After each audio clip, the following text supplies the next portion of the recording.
chìm trong sống chết riêng mình, đưa tôi xa kiếp người, đưa tôi xa cõi đời. Lần theo cơn gió du hơi, lần theo quá khứ xa vời, đang thong dong bước lùi vào trong màn tối. Tôi thấy mình đứng trong vườn, tôi vẽ màu sắc hoang đường lên những mộng ước vô thường về mấy con đường rồi không buồn nhớ. Tôi ngỡ từng nỗi mong chờ rơi xuống nhẹ đến hững hờ. Tôi đã về với hư vô trong trái tim khô hiu hắt mùa đông.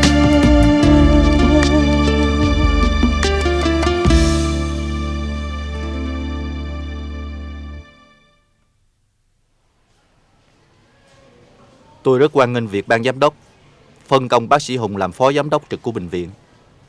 Đây là một quyết định táo bạo và sáng suốt. Tuy nhiên tôi thắc mắc lý do nào có sự thay đổi từ ý định lúc đầu định tách khoa ngoại làm hai đến quyết định hôm nay. Tôi nghĩ anh Thanh hỏi cũng chỉ để hỏi thôi, chứ anh đã biết rõ hơn chúng tôi nguyên nhân tại sao. Tôi muốn điều quan trọng nhất khiến chúng ta cùng quan tâm là chính bác sĩ Hùng có chứng tỏ được mình xứng đáng với trọng trách mới. Tôi chân thành cảm ơn sự tin cậy của chị Loan và anh Đông.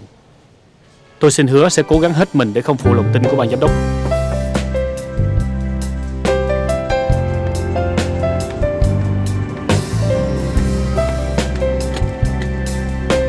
Có chuyện gì để trễ một chút đi. Không có chuyện gì cả. Tôi đến đây là để chuyển đến cho chị kiến nghị của anh chị em trong khoa nội về việc phản đối quyết định đề bạt bác sĩ Hùng thôi. Đây là kiến nghị của khoa thần kinh. Một số bác sĩ còn tuyên bố thẳng nếu bác sĩ Hùng lên phó giám đốc, họ sẽ chuyển công tác. Tôi hiểu được tâm lý của anh chị em, nhưng làm thế này phiền cho chúng tôi quá. Các vị cũng biết chúng tôi chỉ là cấp thừa hạnh. Thì chị chuyển kiến nghị của chúng tôi lên cấp trên. Thôi, tạm thời tôi cứ nhận. Nhưng anh và chị cứ về làm công tác tư tưởng cho anh chị em ở khoa, là càng làm căng càng không thay đổi gì được. Dạ.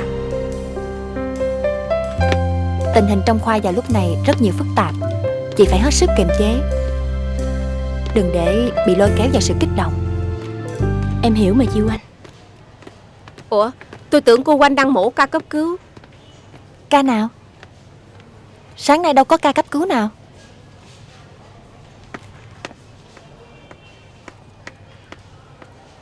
Vậy là thế nào anh Thanh? Có phải anh không muốn cô Oanh có mặt trong cuộc họp? Không phải lỗi bác sĩ Thanh, mà là lỗi tôi. Bác sĩ Thanh có nói tôi báo chị Oanh, do đầu giờ chị Oanh đến trễ không báo được, nên tôi nói tránh chị Oanh bận cấp cứu với bác sĩ Thanh. Tôi xin lỗi.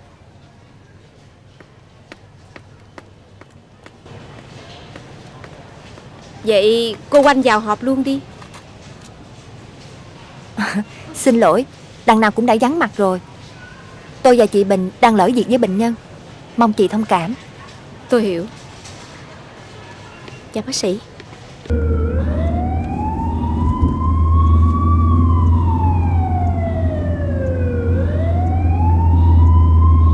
Má phải chia ngay, má nghe con đi, không lại hối không kịp.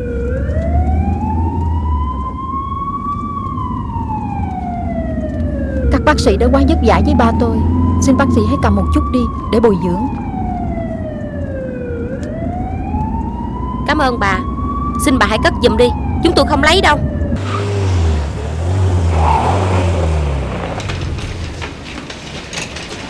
Lẹ lên, người nào cho công việc đó. Biết hay sao mà còn đứng được đây vậy hả?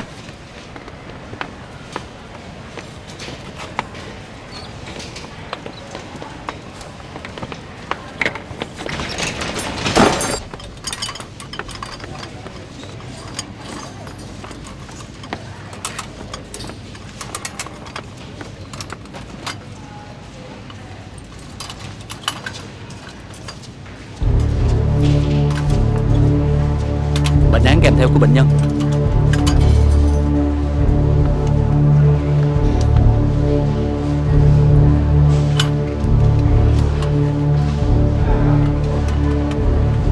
Tiếp máu. Anh Nam.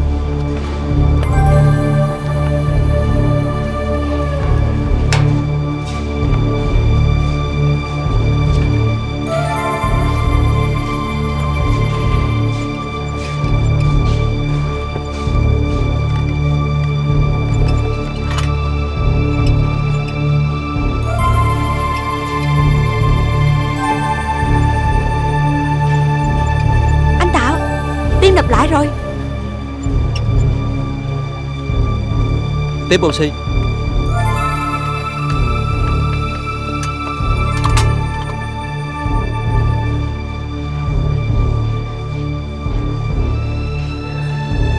Cảm ơn.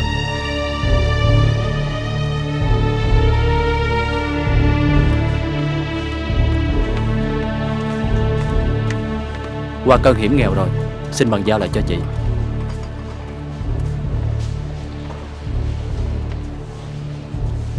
Tôi trực, nhưng người quyết định là anh. Gia đình bệnh nhân yêu cầu được bác siêu Anh giải phẫu.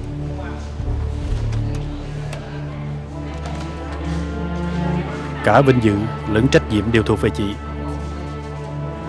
Chúc các bạn thành công.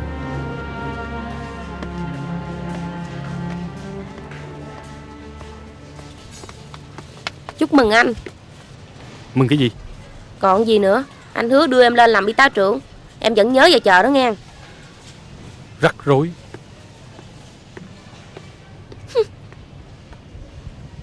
Mới đổi ghế, đã thay mặt rồi chắc.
Ca mổ tốt rồi, cảm ơn các bạn.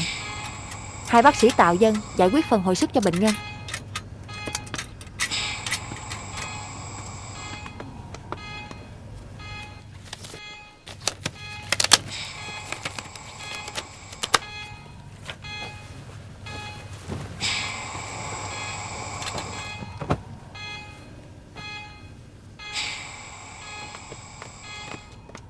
Chị Oanh,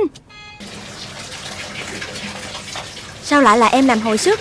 Chị có lầm không? Chị không làm đâu. Vì em đã quyết tâm nghỉ việc, nên chị cố ý cho em làm tất cả mọi việc ở khoa ngoại, để làm kỷ niệm. Sau này có đi đâu sướng hơn, vẫn nhớ mãi nơi này. Lý do đó có lọt tai chưa?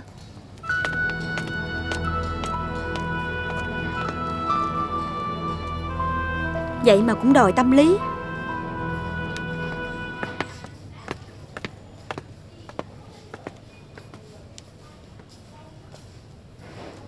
Nếu em quyết tâm đi, chúng ta cũng nên gặp nhau lần cuối cùng để có sự thông cảm trước khi chia tay. Anh mời em ăn tối. Anh này lạ nha.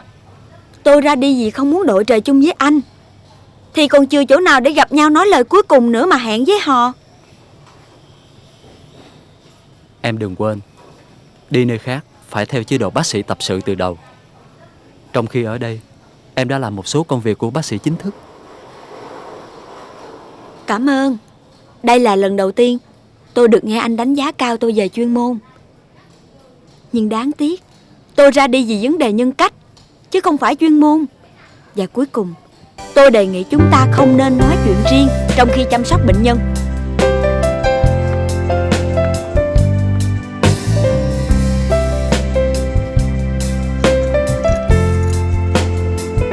Em có biết yêu cầu của em là sự tàn nhẫn,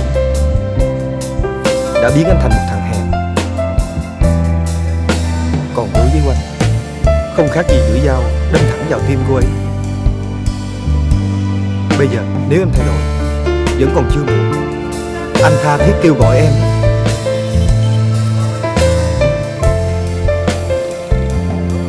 Anh nhai đi nhai lại cái giọng điệu đó bao nhiêu lần rồi.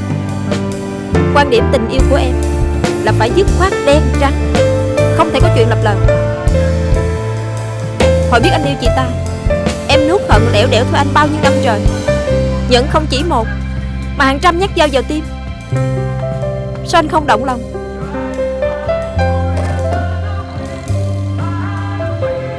Bây giờ em muốn ba mặt một lời là hoàn toàn sòng phẳng. Lần này chị ta đòi bỏ anh, muốn chia tay, chứ đâu phải ngược lại. Đúng như vậy, nhưng Đã đúng là không có nhưng. Nếu chị ấy chủ động bỏ anh còn tiếc gì?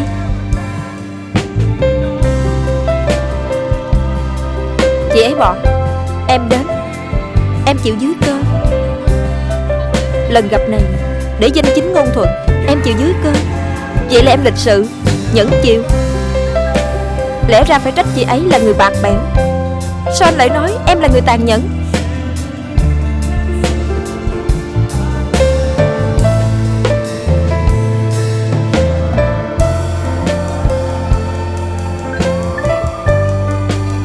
nhưng lỗi chính là tại anh.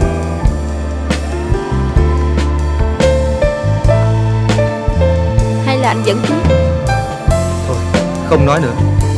Em nhất quyết muốn gặp thì sẽ gặp, rồi muốn ra sao thì ra.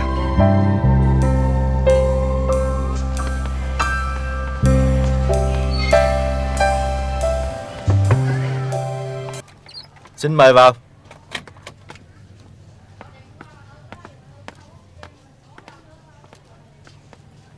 Có chuyện gì vậy? Cô Dân nộp đơn xin nghỉ việc. Tôi có khuyên nhưng cô ấy không thay đổi nguyện vọng. Nay đưa cô ấy lên trực tiếp gặp anh để giải quyết. Chỉ vì việc đề bạt một người không vừa ý mình mà các người bỏ bệnh viện đi hay sao? Vậy truyền thống bao năm với bệnh viện đâu? Tình đồng nghiệp với những người khác đâu? Tấm lòng và trách nhiệm với bệnh nhân đâu? Không lẽ chỉ vì một bất mãn cá nhân mà rũ sạch trơn mọi thứ trong tích tắc? Anh nói chuyện đó với cô Dân, chứ tôi sống chết vẫn ở bệnh viện này. Nhưng tôi xin nói, tình nghĩa và trách nhiệm nằm trong lòng người, chứ không phải ở một địa điểm nào đó. Tôi không muốn Dân đi, nhưng tôi khâm phục thái độ khẳng khái của cô ấy. Dân ở lại đây làm việc với chủ nhiệm nha. Chị nói sẽ cùng làm việc kia mà. Nhưng khi đến đây chị thấy không cần thiết. Chào anh.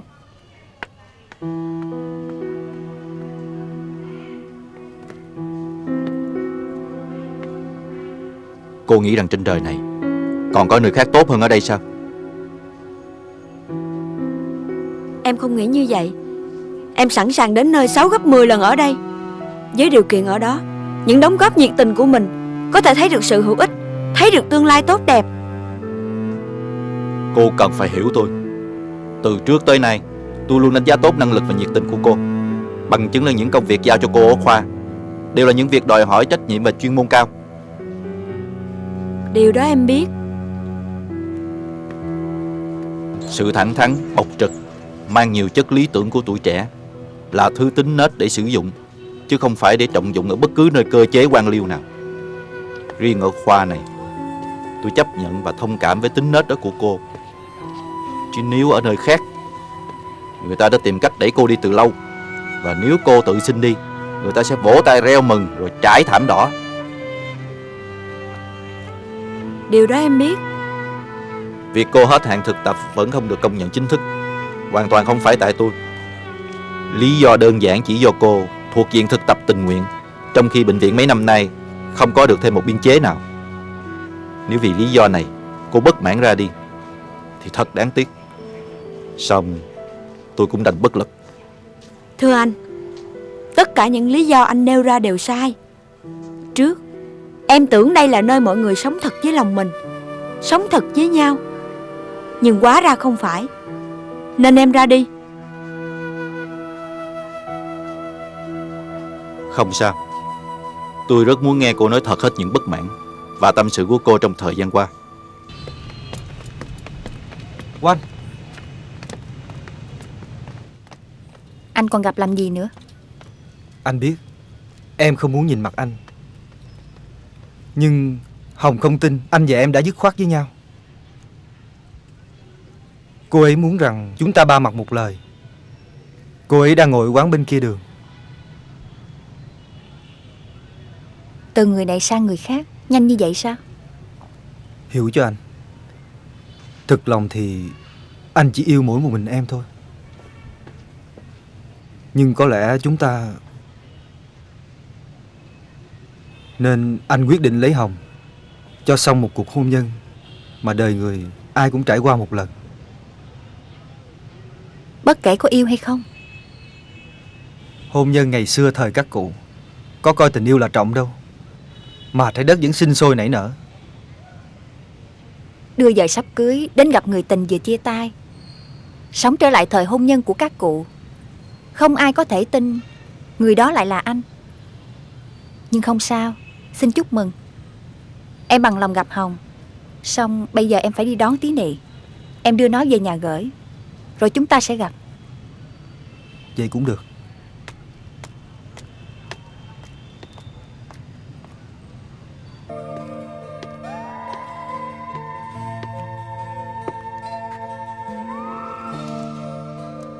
Không mời qua được hả? Vẫn còn nặng tình với nhau lắm hay sao? Mà vừa đứng với nhau vài phút quay lại đã như ma bắt mất hồn vậy. Em im đi. Cái gì cũng một vừa hai phải thôi, biết chưa? Như vậy rõ ràng hai thế hệ có hai cách đánh giá con người khác nhau một trời một vực. Chỉ có điều, lẽ ra sự rộng lượng phóng khoáng phải thuộc về thế hệ trẻ các cô. Nhưng sự thật lại ngược lại. Đành phải để thời gian chứng minh thôi. Chứ giờ đây tôi có bênh vực bác sĩ Hùng thế nào cô cũng sẽ không nghe. Chỉ xin cô ghi nhớ lời tôi nói. Những lầm lỗi thuộc về sinh hoạt, nếu bác sĩ Hùng phạm phải trong vai trò mới, sẽ không làm xấu đi bệnh viện này. Nhưng nếu tài năng bác sĩ Hùng được phát huy trong vai trò mới, bệnh viện nhất định sẽ có cuộc đổi thay tốt hơn.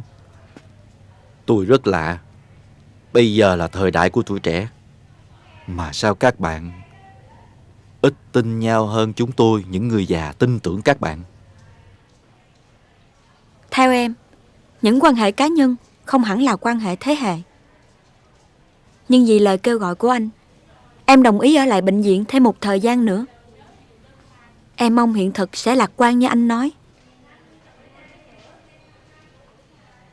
Mong, chứ không tin à? Thế hệ trẻ chúng em, cái gì thấy tận mắt mới tin.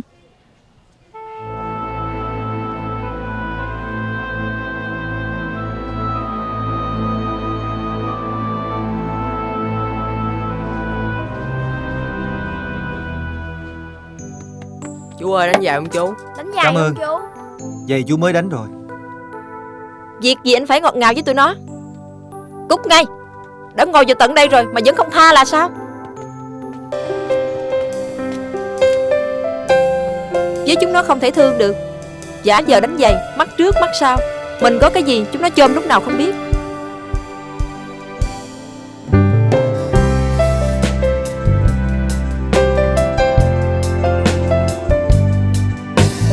Dám bảo cho anh leo cây. Cô ấy đến trễ, chứ không bao giờ hẹn mà không đến. Thật thế không?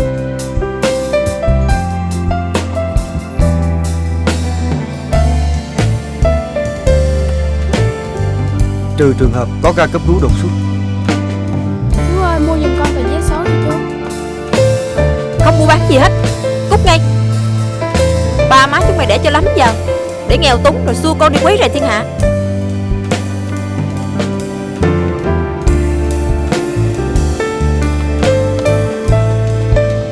Không mua thì thôi, việc gì em phải nặng lời với con bé như vậy? Anh nhiễm cái máu thương bọn bụi đời của bả rồi hả? Anh thử nhấp ngụm cà phê với mùi hôi như cú từ người bọn nó xem, anh có nuốt nổi không? Em nghĩ gì nói đó, không có lối đạo đức giả.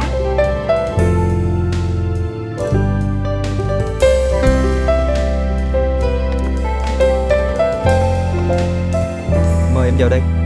Không trễ phút nào phải không?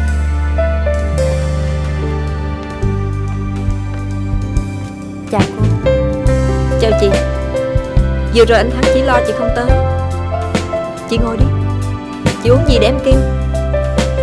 Cà phê đen nha.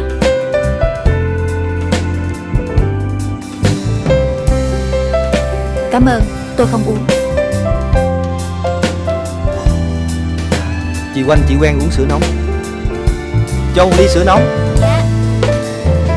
Bây giờ có Oanh ở đây, ba mặt một lời. Em muốn nói gì thì nói đi. Chị Oanh à, về tuổi tác, địa vị xã hội, em đều kém chị. Nên em muốn chị nhìn em như một đứa em. Xong chuyện tình cảm thì phải rõ ràng sòng phẳng. Nên em mới yêu cầu anh Thắng cho gặp chị. Cô muốn nói gì cứ nói, không cần thiết phải rào đón như vậy. Tôi đến đây cũng để đón nhận sự rõ ràng và sự sòng phẳng mà.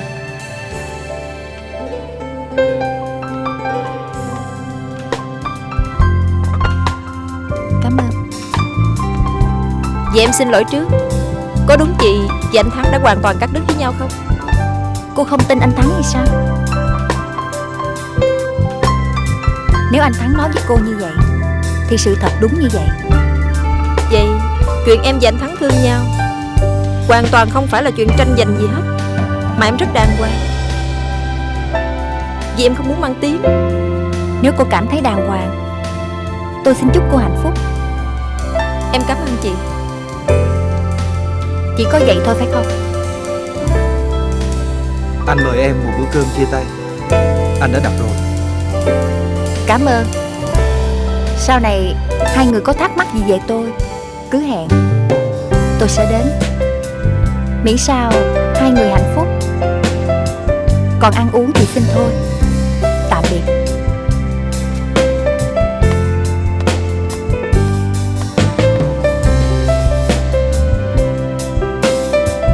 Em thật là tai ác.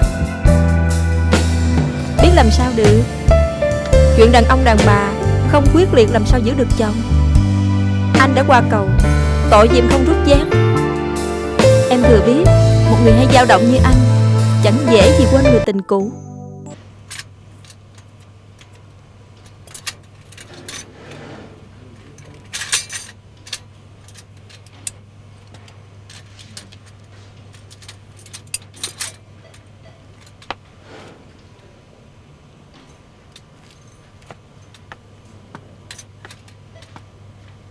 Em về phòng đợi anh nha.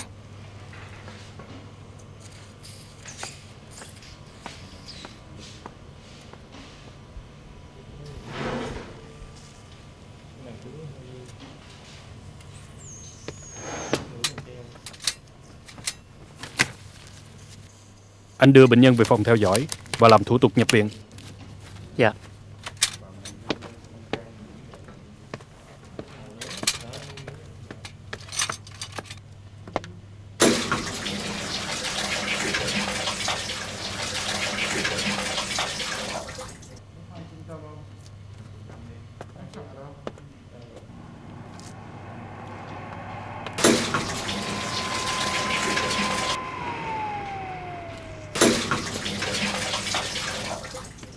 Cảm ơn em đã giữ lời hứa không tố cáo tôi. Anh đừng nhắc chuyện đã qua nữa.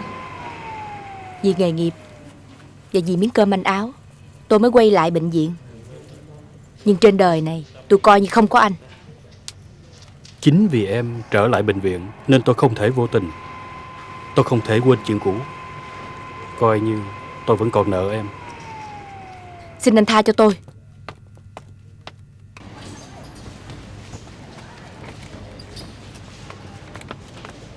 Đây là giấy nhập viện của con bà. Các thủ tục tiếp theo và đóng tiền sáng mai bà đóng cũng được.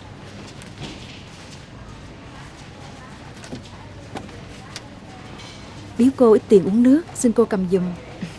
Cảm ơn bà, nhưng tôi không lấy đâu. Bà giữ tiền để mua thuốc cho cháu. Tiền thuốc sẽ không ít đâu. Cảm ơn cô nhiều.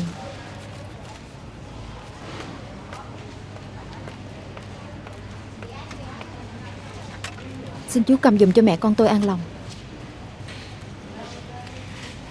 Cảm ơn.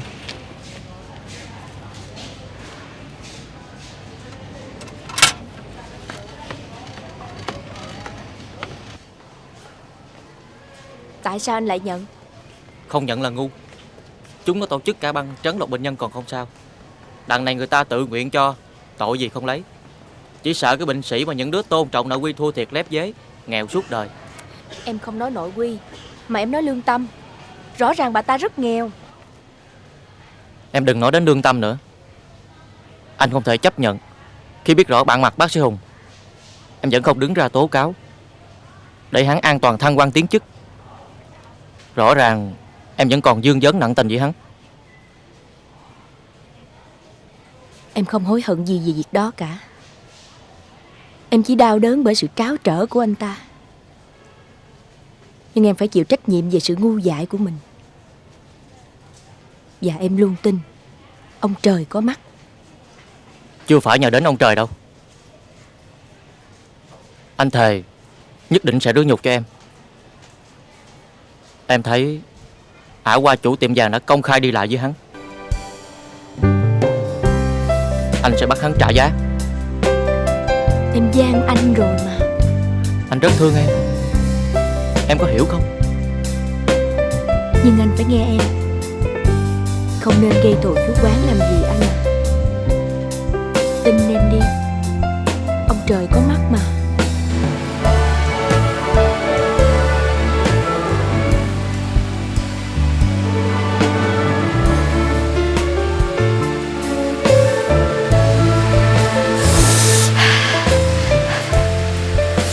Đi đâu mà đến đây giờ này? Sao không mặc áo mưa để ướt hết vậy?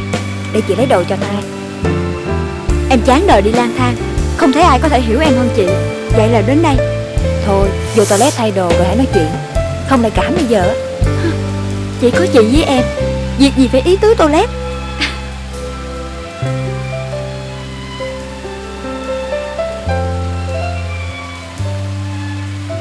Không thích thì nhắm mắt lại, cho có văn hóa.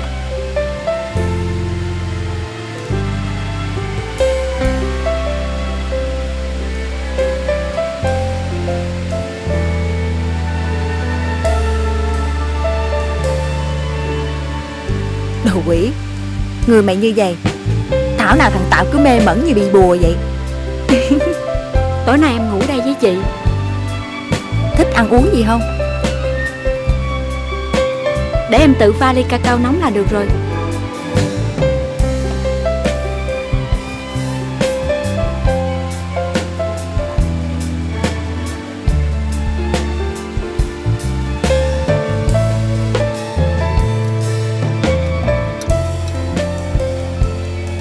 Em nhận ở lại bệnh viện với bác sĩ Thanh thêm một thời gian.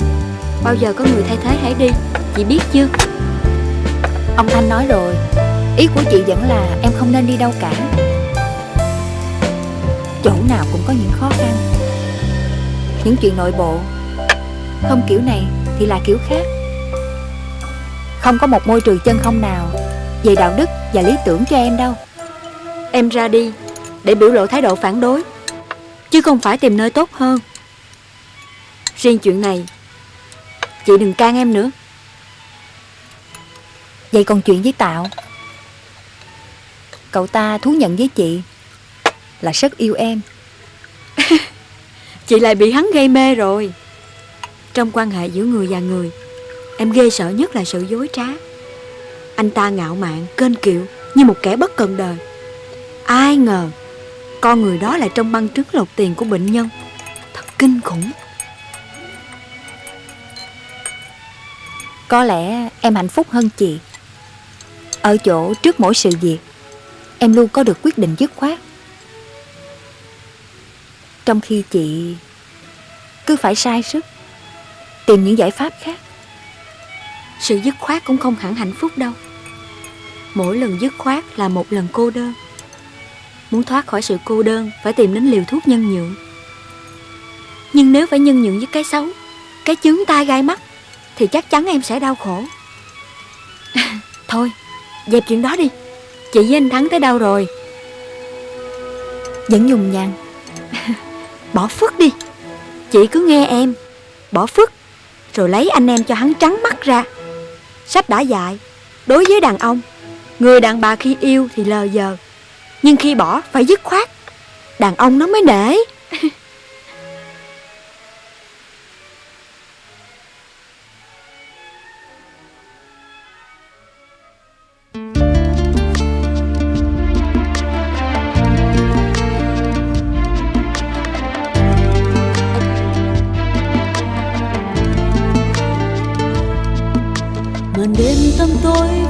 quanh, chợt tan cho nắng long lanh.